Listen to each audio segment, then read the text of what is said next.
ভালো দুপুরে এটা আলাদা চিকেন, তরকারি কালার দেখো। ভাতটা রাখো, যদি লাগে তখন এনে নাহলে এটাকে ভাত আছে ওই টিফিন বক্সটা ঢাকুন দাও। আর এটা তো এখানকার ভাত। এই জন্য তো বলছি আমি রাখো। আমি যে টিফিন বক্সে খেয়ে নেবো, তুমি প্লেটে করে খাও। অতটা ভাত তুমি তো খেতে পারবে না, ঢেলে তুমি দেবে এই তো। ভাত খাবে। ঢালতে বলছি, আমি ভাত খাবো কেন? আমি এই ভাত খাবো। আমি তো ওটাই বলছি, এটা দেখো। তুমি কি তুলছো? তুমি তো ওদের খাবে।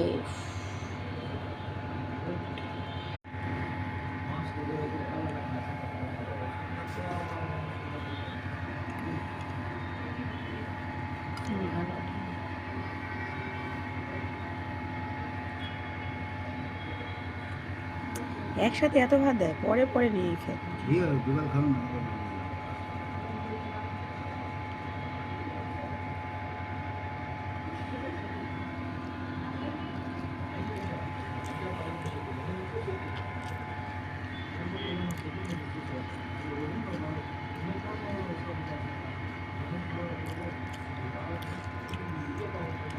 চিকেন খাও।